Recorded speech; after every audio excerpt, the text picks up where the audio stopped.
नमस्कार, आप देख रहे हैं न्यूज 11 भारत और मैं आपके साथ है सुष्मिता राज। और बुलेटिन की शुरुआत कर लेते हैं राजनीति से जुड़ी इस बड़ी खबर के साथ। देखिए, शिवराज सिंह चौहान जो कि बीजेपी के चुनाव प्रभारी हैं, इस वक्त झारखंड दौरे पर हैं और कई तरह की प्रतिक्रियाएं देते हुए नजर आ रहे हैं। साफ तौर पर देखिए, चुनाव को लेकर रणनीति बनी है, लेकिन वहीं सत्ता पक्ष पर क्या कुछ उन्होंने वार किया है, ये आपको हम ग्राफिक्स के जरिए सीधे समझाते हैं। देखिए, शिवराज सिंह चौहान का हेमंत सरकार पर हमला देखने को मिला है। उत्पाद बहाली में अभ्यर्थियों की मौत पर उनका बयान सामने आया है। 16 अभ्यर्थियों की जान चली गई। शिवराज ने यह कहा, अभ्यर्थियों की मौत हादसा नहीं है, ये हत्या है। जनता परिवर्तन का मन बना चुकी है। माता बहनों को पैसे देने के नाम पर भ्रष्टाचार हो रहा है। बीजेपी झारखंड में निकालेगी परिवर्तन यात्रा। 15 सितंबर को झारखंड आएंगे प्रधानमंत्री नरेंद्र मोदी। 1,13,195 गरीबों को देंगे पीएम आवास की पहली किस्त। तो ये बातें उन्होंने प्रेस वार्ता के दौरान कही है। जनता परिवर्तन का मन बना चुकी है। इन्होंने साफ कर दिया है कि आने वाले विधानसभा चुनाव में क्या कुछ होगा। माता बहनों को पैसे देने के नाम पर भ्रष्टाचार हो रहा है। बीजेपी झारखंड में अब परिवर्तन यात्रा निकालेगी। 15 सितंबर को झारखंड पर पहुंचने वाले हैं, दौरे पर पहुंचने वाले हैं प्रधानमंत्री नरेंद्र मोदी। 1,13,195 गरीबों को पीएम आवास की पहली किस्त जारी की जाएगी। कोल्हान की धरती से वे योजनाओं की सौगात देने वाले हैं। तो विधानसभा चुनाव को लेकर बीजेपी की ये तैयारी है। बीजेपी ने मिशन विधानसभा को लेकर मंथन शुरू कर दिया है और इसको लेकर भी तैयारियां लगभग पूरी है। टिकट बंटवारे से पहले कार्यकर्ताओं से बात करेंगे। और शिवराज सिंह चौहान का हेमंत सरकार पर भी इस दौरान हमला देखने को मिला है।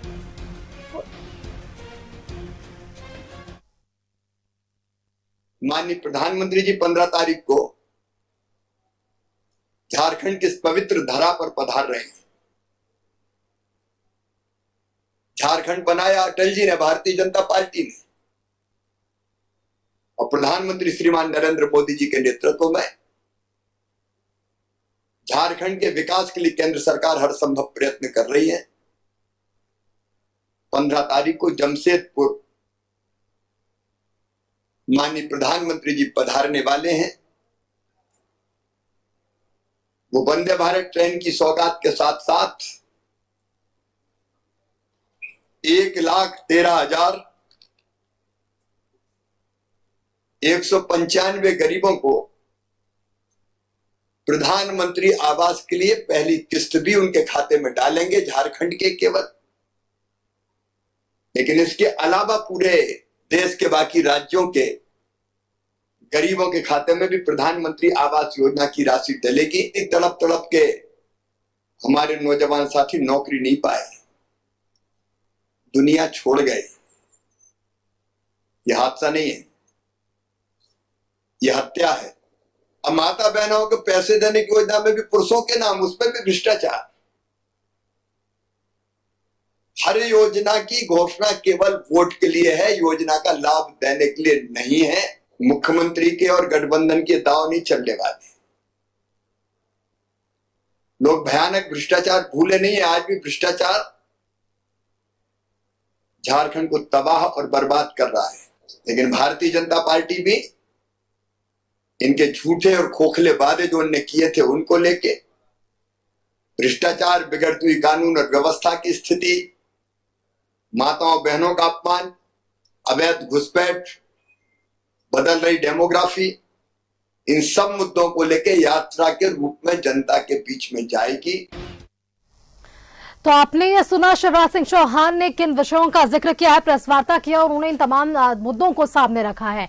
अधिक जानकारी के साथ हमारे साथ राजधानी रांची से हमारी संवाददाता रुचि शर्मा जुड़ चुकी हैं। रुचि, देखिए, शिवराज सिंह चौहान यहाँ पहुंचते हैं और उनके अगर प्रेस वार्ता को आप ध्यान से सुनेंगे तो कुछ चीजें छनकर जो सामने आ पाई है उससे ये समझ पा रहे हैं हम सभी, रुचि की जो एजेंडा है, जो मुद्दा है बीजेपी का, वो स्पष्ट है। वो भ्रष्टाचार को लेकर बोलते हुए नजर आए। परिवर्तन सभा जो यात्रा निकलनी है उसको लेकर वे मुखर होकर बातें करते हुए नजर आ। वहीं देखिए, प्रधानमंत्री के आगमन को लेकर भी उन्होंने बातें कही है। तो मुद्दे स्पष्ट है बीजेपी के पास। उम्मीदवारों को लेकर भी उन्होंने आज ये बयान दे दिया कि कार्यकर्ताओं से बातचीत होगी और उसके बाद ही ये मंथन होगा कि आखिरकार कौन सी विधानसभा सीट से कौन से ऐसे उम्मीदवार होने वाले हैं बीजेपी की तरफ से।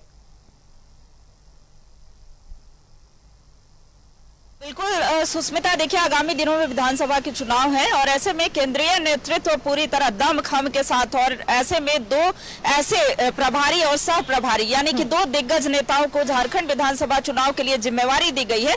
तो आज प्रभारी शिवराज सिंह चौहान का आगमन यहाँ हुआ, यहाँ पर उन्होंने प्रदेश कार्यालय में कई नेताओं के साथ बैठक भी की, कई कार्यकर्ताओं से मिलने का भी कार्य किया। उसके उपरांत अपराह्न 3:30 बजे के पश्चात वो प्रेस वार्ता को संबोधित किए, जमकर राज्य सरकार पर निशाने साधे। और देखिए जो बेमौसम यानी कि जो उत्पाद सिपाही भर्ती परीक्षा में जो अभ्यर्थियों की मौत हुई है, उस पर उन्होंने सरकार पर सवाल खड़े किए कि बिना मौसम के ही, एक तो जो अनुकूल इसके लिए मौसम होना चाहिए था, आनन फानन में ये अभ्यर्थियों को दौड़ाने का कार्य किया है। और ये सरकार को ये कहा कि ये मौत जो है ऐसे नहीं हुई है, सरकार ने हत्या करने का कार्य किया है। ये आरोप शिवराज सिंह चौहान ने सीधे तौर पर लगाया। वहीं देखिए आगामी दिनों में जो कार्यक्रम है, यानी कि परिवर्तन यात्रा बीजेपी की तरफ से निकाली जाएगी, और ये परिवर्तन इस बात का कि आगामी दिनों में कैसे बीजेपी सरकार बनाएगी, किस तरीके से इनकी रणनीति होगी, क्या कार्य होंगे, और 6 परिवर्तन यात्राएं जो निकलेगी वो अलग अलग जगहों पर निकलेगी, अलग अलग नेताओं द्वारा निकाली जाएगी। इसमें जो प्रदेश स्तर के जो शीर्ष नेता होंगे वो कार्यकर्ताओं की उपस्थिति रहेगी। देखिए साथ ही साथ आगामी दिनों में जो चुनाव है उसकी तैयारी बीजेपी कर ही रही है। उन्होंने ये सवाल पर भी कहा कि जो उम्मीदवारों के चयन की बात है, यानी कि जो 81 विधानसभा सीट पर जितने सीटों पर बीजेपी चुनाव लड़ेगी उसमें कौन प्रत्याशी होंगे, इसके लिए भी रायशुमारी जो है वो नेताओं से की जा रही है। तो उन्होंने राज्य सरकार पर जमकर निशाना साधा, इस और साथ ही साथ चुनावी तैयारी पर भी उन्होंने चर्चा की। और देखिए यह भी उन्होंने बताने का कार्य किया है कि आगामी 10 तारीख को यानी कि 10 सितंबर को वो पुनः आने वाले हैं। सबसे बड़ी और खास बात उन्होंने कही कि प्रधानमंत्री नरेंद्र मोदी 15 तारीख को फिर झारखंड की धरती, बिरसा आबा की धरती पर पधार रहे हैं, यानी कि जमशेदपुर आएंगे और वंदे भारत ट्रेन के उद्घाटन के साथ साथ 1 लाख से अधिक जो गरीबों के आवास यानी प्रधानमंत्री आवास योजना के तहत आवास की पहली किस्त जो है वो जारी करने का कार्य करेंगे, और कई विकास की योजनाओं की सौगात जो है वो सीधे तौर पर देने का कार्य करेंगे। तो देखिए आज शिवराज सिंह चौहान ने प्रेस वार्ता के समय संबोधन में कई ऐसी बातें कही, लेकिन यहाँ पर जैसे ही उनका आगमन हुआ कई नेता जो है वो यहाँ पर देखे गए, यानी कि जैसे ही उन्हें ये पता चला कि चुनाव के प्रभारी शिवराज सिंह चौहान का आगमन हुआ है, तो प्रदेश अध्यक्ष दीपक प्रकाश की बात हो या फिर राज्यसभा सांसद आदित्य साहू की बात हो, प्रदीप वर्मा की बात हो, वो सभी यहाँ पर देखे गए। कई जो विधायक हैं वो यहाँ पर देखे गए। साथ ही साथ उन्होंने कहा भी कि जब हमारे नेता आते हैं, ऐसे दिग्गज नेता आते हैं, तो हमारा उत्साह वर्धन होता है, मनोबल बढ़ता है। और आगामी दिनों में उन्होंने दावा भी किया है कि झारखंड विधानसभा का चुनाव जो है वो हम जीतने जा रहे हैं, और ऐसे नेताओं का जो है नेतृत्व मिलेगा, यानी कि इनका जब समर्थन मिलेगा तो अवश्य हम चुनाव जीतने जा रहे हैं। जी सुस्मिता। बिल्कुल रुचि, तो आज इनके इस प्रेस वार्ता में कई विषय थे और इन विषयों से ये स्पष्ट है कि बीजेपी के पास मुद्दे कौन से हैं, उम्मीदवारों का चयन बीजेपी किस प्रकार से कर रही है और चुनाव की तैयारी बीजेपी के भीतर किस तरीके से चल रही है। बहुत बहुत शुक्रिया रुचि आपका हमारे साथ जुड़ने के लिए, तमाम जानकारी हमारे दर्शकों के साथ साझा करने के लिए। शिवराज सिंह चौहान ने आज देखिए एक और जानकारी दे रही है कि 10 तारीख को वो पुनः यहाँ पर पहुंचेंगे और कार्यकर्ताओं से वापस से बातचीत करने की कोशिश करेंगे।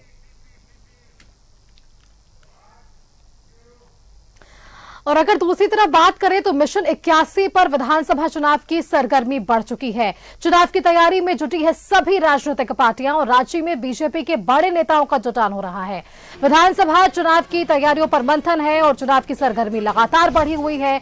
चुनाव की तैयारियों में सभी राजनीतिक पार्टियां बटी हुई हैं क्योंकि मिशन 81 पर जुटी है गठबंधन। राज्य में बीजेपी के बड़े नेताओं का लगातार जुटान हो रहा है। विधानसभा चुनाव की तैयारियों पर इस दौरान मंथन होता हुआ नजर आ रहा है। शिवराज सिंह ने चुनाव की तैयारियों की समीक्षा भी की है और चुनाव को लेकर आजसू ने भी दूसरी तरफ ताकत जो है वो झोंक दी है क्योंकि युवा आजसू की झारखंड नवनिर्माण संकल्प सभा जो है वो हमें देखने को मिली है। धूरवा स्थित प्रभात तारा मैदान में ये संकल्प सभा का आयोजन हुआ है जहां हमने देखा परिवर्तन की जो लहर की बातें कर रही है एनडीए वो स्पष्ट होती हुई नजर आई। सुदेश महतो, चंद्र प्रकाश चौधरी, लंबोदर महतो मौजूद रहे। इस दौरान भारी संख्या में युवाओं का जुटान हुआ।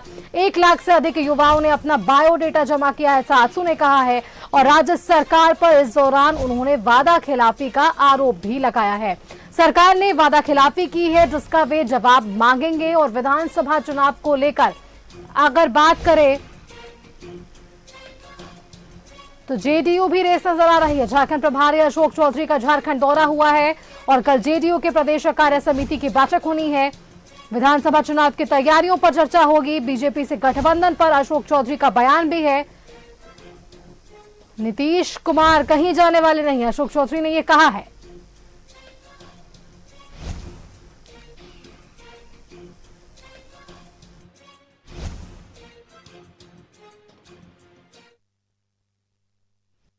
झारखंड को कुशासन से मुक्ति का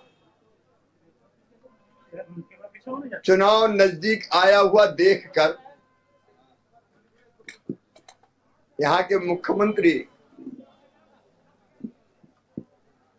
जिन्होंने वादा किया था 5 लाख रोजगार, अब उनको पता है कि इस समय कोई भर्तियां नहीं हो सकती, इंटरव्यू कितने भी कर लो। वैसे पिछले दिनों जो भर्तियां पुलिस की गई और उसमें 10-10 किलोमीटर नौजवानों को दौड़ाया गया, ये 10 किलोमीटर की दौड़ कहीं नहीं होती। बिना उचित व्यवस्थाओं के केवल वोट के लालच में नौजवानों को बहलाने के लिए ये षड्यंत्र रचा और पाप किया हेमंत सोरेन की सरकार ने, जिसके कारण कई नौजवानों की जान चली गई। 12 नौजवानों की जान गई है।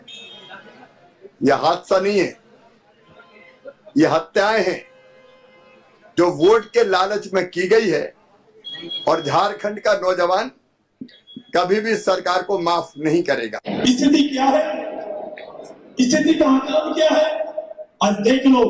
हम ठोक के इसी मैदान पे उनको आपको बताना चाहते हैं जो 1 साल में कई जेपीएससी का एग्जाम करने की तैयारी की बात कर रहे थे, 1 साल कर्मचारी चयन आयोग पर कई एग्जाम देने की बात कर रहे थे, आज अंतिम महीना पे हम आके खड़े हैं। और सरकार का डाटा क्या बोलता है? सरकार का डाटा आज के दिन में जेपीएससी ने 1033 लोगों को इस 5 साल में सरकार नौकरी दे पाई है और कर्मचारी चयन आयोग से मात्र 10,041 लोगों का ही नौकरी हुआ है। इसके अलावा एक भी सरकारी नौकरी इस सरकार ने यहाँ के लोगों को देने में विफल रहा है।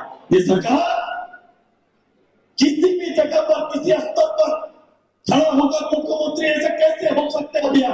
क्योंकि सूचना आयोग है नहीं, हम भी इनसे मांगेंगे। हमारे लिए उनको बनाया गया, हमने बोला लोगों को कि जाओ एक्सचेंज ऑफिस या सरकारी टक्कर निकालो। तो मेरे नौजवान साथी छात्रों ने कहे कि भैया कितने पास करेंगे। कार्यकारी अध्यक्ष संजय झा जी कल आ रहे हैं, दिल्ली से वो आ रहे हैं। उनके साथ हमारे जिला के जो हमारे अध्यक्ष हैं, हमारे राज्य के कार्यकारिणी के सदस्य हैं, पूर्व विधायक हैं, पूर्व मंत्री हैं, उन लोगों से हम लोग चर्चा परिचर्चा करेंगे। किन किन सीटों पे हमें लड़ना चाहिए, कहाँ हमारी स्थिति मजबूत है, सब कुछ चर्चा करेंगे। और पार्टी अभी आने वाले, हमको लगता है कि बहुत जल्द ही यहाँ पर चुनाव की घोषणा होगी। तो अपने संजू राय जी किस तरह के व्यक्ति हैं, किस तरह से उनका कार्यकाल चला है, कैसे लोग हैं, ये पूरा झारखंड और पूरा बिहार जानता है। जब बिहार और झारखंड एक साथ था तब से संजू राय सक्रिय राजनीति में है। केस हो रहा है ये, क्योंकि संजू राय जी को डिमेंड करना है, लड़ेंगे, न्यायालय है। आप जहां पर जिनको तकलीफ होती है उनके लिए न्यायालय है, न्यायालय जस्टिस करेगा, पूरी उम्मीद है। तो एनडीए को मजबूती देने को लेकर आजसू की भी तैयारी है। बीजेपी तो तैयार खैर है ही, और दूसरी तरफ हमने जेडीयू के भी बयान सुने। अशोक चौधरी ने क्या कुछ कहा है बीजेपी में शामिल होने को लेकर, जो अटकलें हैं, जो बाजार गर्म है, जो बातें समझ में आ पा रही है, उसको लेकर भी उन्होंने कटाक्ष किया। चलिए अधिक जानकारी के साथ हमारे साथ राजधानी रांची से हमारे संवाददाता राजेश जुड़ रहे हैं और शाहनवाज भी हमारे साथ जुड़ चुके हैं। शाहनवाज, सबसे पहले आपसे सवाल ले लेते हैं, क्योंकि देखिए शिवराज सिंह चौहान यहाँ पर पहुंचते हैं, प्रेस वार्ता करते हैं, कई विषयों को वे मीडिया के सामने रखते हैं। दूसरी तरफ एनडीए को मजबूती देने का काम जो आजसू पार्टी कर पा रही है, उससे आज जो ये तस्वीर सामने आ पाई है, परिवर्तन सभा की हम बात कर रहे हैं तो, संकल्प सभा की अगर बात कर रहे हैं तो तस्वीर स्पष्ट है कि एनडीए को मजबूती जो देना चाह रही है आजसू, वो कहीं ना कहीं देने का काम आने वाले विधानसभा चुनाव में कर पाएगी। यहाँ सभी पार्टियां अक्सर कुछ न कुछ कार्यक्रम करती रहती हैं। जेएमएम का एक कार्यक्रम अभी हाल फिलहाल रांची में हुआ था, उसमें उसने अपना शक्ति प्रदर्शन किया। तो आज पारी आजसू की थी। आजसू ने प्रभात तारा मैदान में भी में एक बहुत बड़ी जनसभा की और उसकी शुरुआत पद यात्रा से की, जो रांची के बिरसा चौक से शुरू हुई और उसमें हजारों लोग उनके साथ साथ चल रहे थे। बहरहाल जनसभा में आजसू से जुड़े हुए तमाम विधायक, पूर्व विधायक, सांसद सभी ने अपनी अपनी राय रखी और सब में कुछ कहीं न कहीं ये जो सिपाही बहाली दौड़ में जो लोगों की मौत हुई है उसका जिक्र जरूर किया कि एक ये अवॉइडेबल था, ये इसको अवॉइड किया जा सकता था।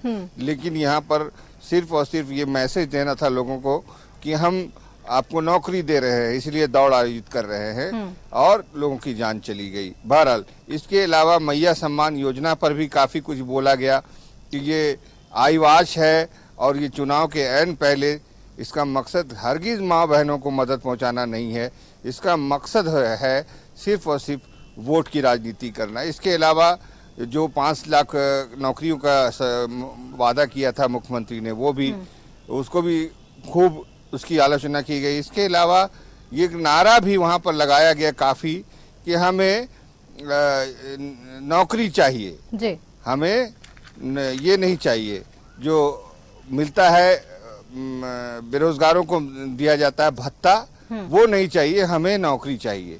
ये नारा भी हुआ। इसके अलावा फिर संकल्प भी लिया गया कि सरकार निकम्मी है, उस सरकार को बदलनी है।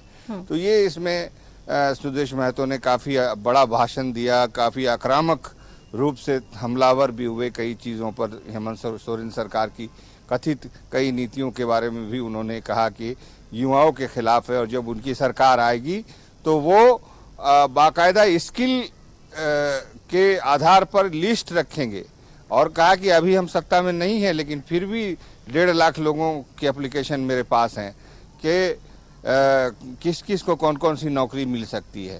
तो उन्होंने कहा कि जैसे ही हमारी सत्ता आएगी हम यहाँ के जो बेरोजगार नौजवानों को, कोई ऐसा नौजवान नहीं बचेगा जिसके अंदर स्किल होगा, कुछ न कुछ योग्यता होगी, वो बिना नौकरी के हरगिज नहीं रहेगा, ये उन्होंने कहा। और इसी के बाद उन्होंने शपथ भी दिलाई। अब रहा सवाल आपके जवाब का कि आपने कहा कि एनडीए को मजबूती देने के लिए, तो हाँ बेशक वो अपना पावर लिफ्टिंग भी कर रहे थे और वो अपना शक्ति को जेएमएम को तो दिखाना मकसद नहीं था, ये खुद बीजेपी को अभी अपनी ताकत दिखा रहे हैं कि हमको ज्यादा से ज्यादा सीटें दीजिए, हम आपके लिए सीटें जीत करके लाएंगे और हम भी एक पावरफुल एक फ्रंट है, युवाओं की पार्टी है।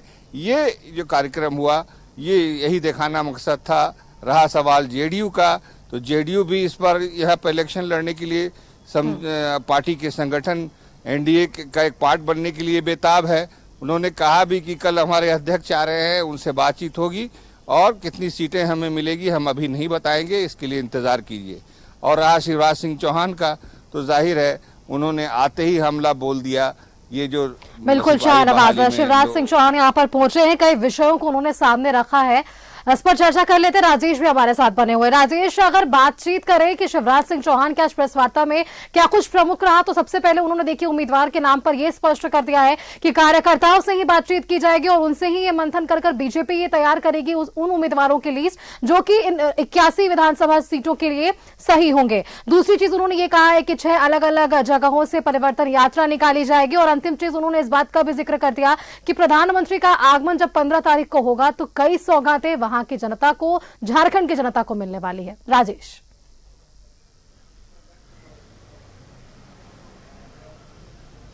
देखिए शिवराज सिंह चौहान केंद्रीय मंत्री तो हैं ही, इसके अलावा झारखंड विधानसभा के चुनाव के प्रभारी हैं, तो उनके ऊपर भी एक बड़ा दायित्व मिला हुआ है। उन्हें परफॉर्म करके दिखाना है। विधानसभा चुनाव में बीजेपी सत्ता में आए, इसी दोनों नेताओं को यानी हिमंता बिस्वा शर्मा और शिवराज सिंह चौहान दोनों को ये टास्क भी मिला हुआ है कि कैसे करेंगे। आपको फुल फ्रीडम है इस काम के लिए कि आप जो चाहें करें। तो इस लिहाज से आप देखें कि शिवराज सिंह चौहान थोड़ा कम आ पाते हैं। आपने हिमंता बिस्वा शर्मा की फ्रीक्वेंसी आप आने की देखी होंगी, तो आप देखें कि शिवराज सिंह चौहान जो है वो थोड़ा कम है। केंद्रीय मंत्री हैं, वहाँ की भी जवाबदेही है। वैसे हिमंता बिस्वा शर्मा तो मुख्यमंत्री ही हैं एक राज्य के, लेकिन वो मैनेज करके यहाँ जरूर आते हैं। थोड़ा फायर ब्रांड नेता हैं, उनकी ज़रूरत भी यहाँ पर ज़्यादा महसूस हो रही है। बीजेपी नेता और कार्यकर्ता उनके आने से पार्टी में जो एक नई ऊर्जा आई है, इससे भी बड़ा खुश हैं। ये लग रहा है कि जैसे कि चुनौती अच्छी होगी और मजबूत होगी। ऐसा नहीं है कि एक तरफा कुछ होगा, बीजेपी भारी पड़ रही है या उधर जो इंडिया ब्लॉक है वो भारी पड़ जाए। लेकिन अभी जो आए थे उन्होंने कहा कि कार्यकर्ताओं से फीडबैक लिया जाएगा। बिल्कुल। देखिए, पार्टी में ये परंपरा रही है कि जो क्षेत्र का जो प्रत्याशी का चयन होता है उसमें रायशुमारी होती है। रायशुमारी चूंकि विधानसभा क्षेत्र का चुनाव है, तो वहाँ पर जो मंडल अध्यक्ष हैं उस क्षेत्र में, उस विधानसभा क्षेत्र में, उनसे जानकारी ली जाती है कि कौन से व्यक्ति का जनाधार ठीक है, किन्हें टिकट देना। सभी लोग लिखित रूप में देते हैं। रायशुमारी बाकायदा एक सिस्टमेटिक तरीके से होती है। यहाँ से राज्य से नेता जाएंगे, वहाँ पर वो उनसे बात करेंगे। एक सूची तैयार की जाती है। मोटे तौर पर 3 लोगों की सूची तैयार होती है, जो एक दूसरा तीसरा नंबर रहता है। उसके आधार पर फिर यहाँ पर चुनाव समिति में चर्चा होती है, उसे फिर केंद्रीय चुनाव समिति के पास भेजकर फिर अंतिम मोहर लगती है कि किसे टिकट देना है। तो ये पार्टी की एक लोकतांत्रिक परंपरा है। देखिए, कई बार इसका पालन भी किया जाता है, कई बार नहीं भी होता है, सिर्फ आई वॉश की तरह रह जाता है। तो ये बीजेपी के स्टेप्स है राजेश की किस तरीके से चुनाव में आगे बढ़ना है ताकि ज्यादा से ज्यादा सीट जो है वो एनडीए के खाते में गिरे। चलिए, अब तैयारियां हैं बीजेपी की तरफ से, क्या कुछ परिणाम होगा आने वाला समय स्पष्ट कर पाएगा। बहुत बहुत शुक्रिया राजेश और शाहनवाज, आप दोनों का हमारे साथ जुड़ने के लिए और ये तमाम जानकारियां हमारे दर्शकों के साथ साझा करने के लिए कि आज जो संकल्प सभा आजसू की ओर से आयोजित की गई, वहां क्या कुछ मजबूती एनडीए को मिलती हुई नजर आएगी, और दूसरी तरफ शिवराज सिंह चौहान जब यहां पहुंचते हैं तो प्रेस वार्ता के दौरान किन विषयों को उन्होंने सामने रखा है, जिससे यह स्पष्ट है कि आने वाले चुनाव में आजसू के साथ साथ बीजेपी किन मुद्दों के साथ चुनाव में खड़ी उतरने वाली है।